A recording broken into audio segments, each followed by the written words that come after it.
Вітаю, друзі! Вибачте, що буду казати не про генерала, шматки якого розкидані біля ресторану в Москві, бо мені на нього так що аж невдобно. Я про інше. Я про нас і про наші перспективи. Вчора ДСНС виклало фото автівки, яка була потрощена російською ракетою. Величезна кількість малих, дрібних отворів по всій автівці. Автівка, яка нагадує друшляк після прильоту ракети з касетною головкою. Для мене це було фото дня. І це фото не з фронту. Ні. Це фото після обстрілу. Російського обстрілу столиці України. Вони били по цивільних об'єктах, по спальних районах Києва, по цивільному населенню. Били не для того, щоб отримати військову перевагу чи нанести якісь враження нашій армії. Ні. Вдарили саме по цивільних, як робили нацисти під час Другої світової, бо рашисти – це ментальні нащадки нацистів.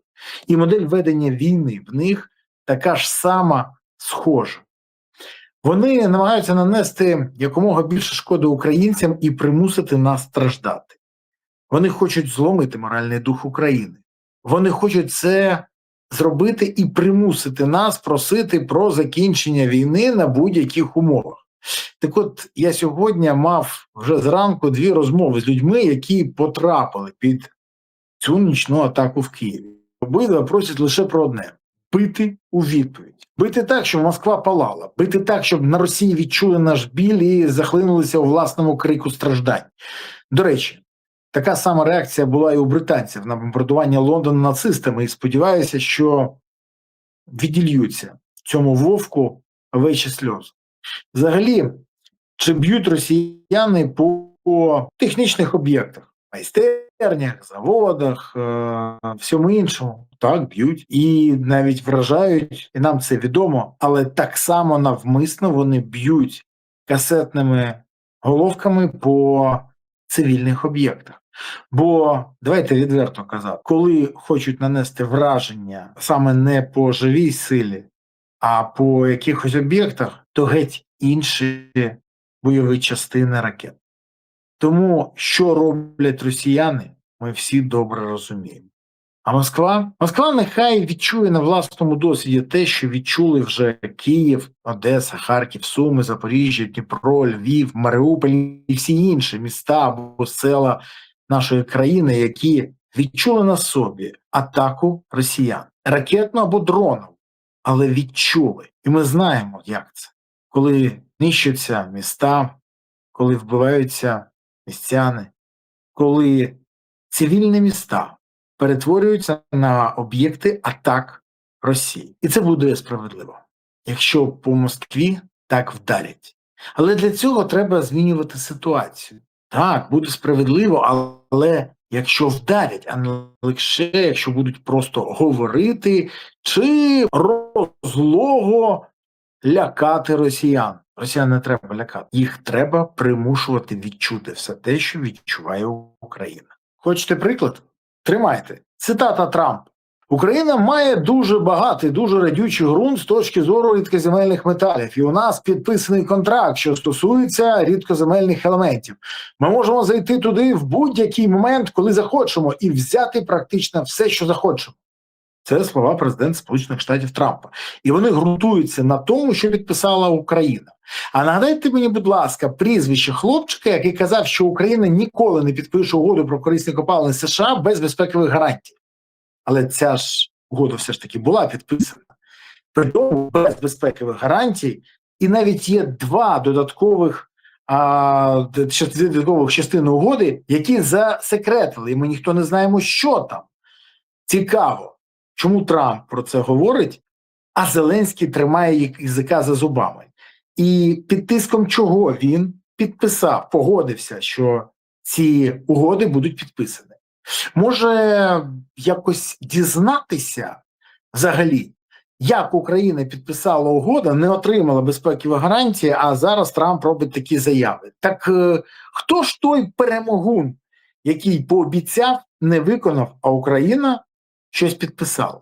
До речі, може це Вова, для якого будують дім в династії, а може про це запитати, наприклад, у когось, наприклад, у Федорова, який мовчить, хоча на яку відповідь від нього можна чекати, якщо він вже перелякано публічно відмовився від переходу до опозиції в опозицію до Зеленського в умовах воєнного стану. Так він заявив. Ну, щоб показати, це ж військовий воєнний стан, я таки через це не йду в опозицію, але він так само, крім того, зазначив, що утримується від зустрічі з пікетувальниками, які виступають за його повернення на посаду. Він не вийде до протестувальників.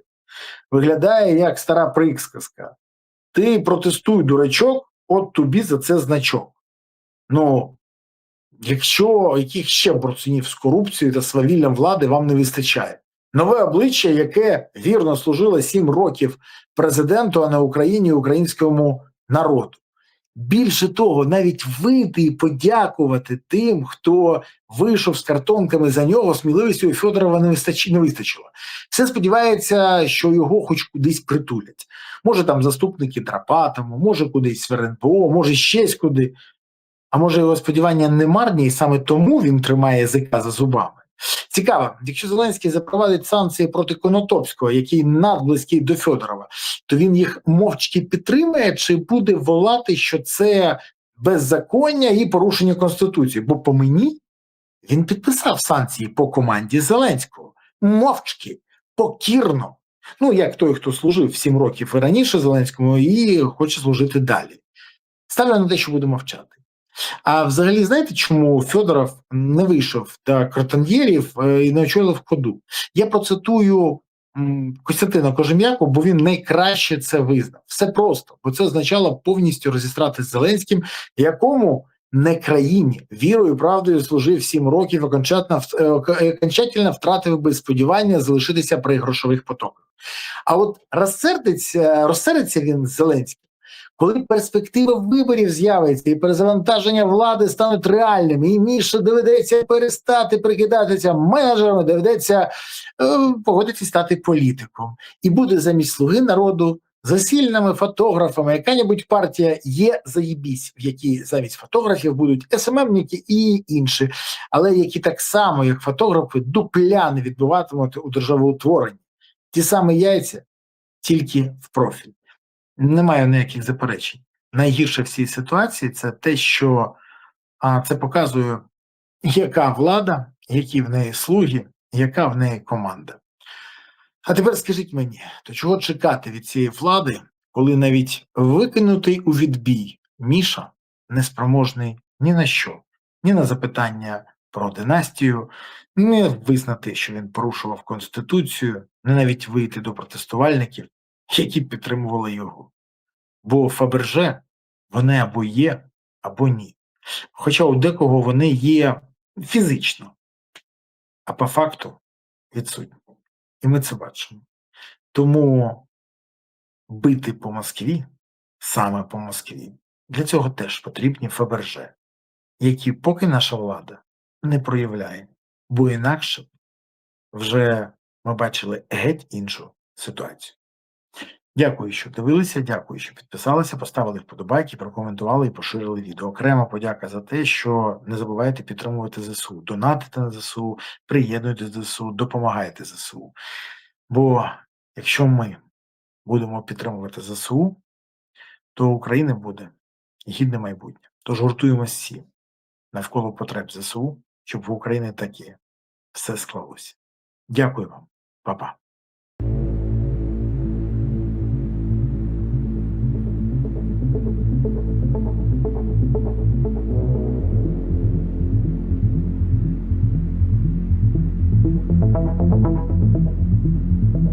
Thank you.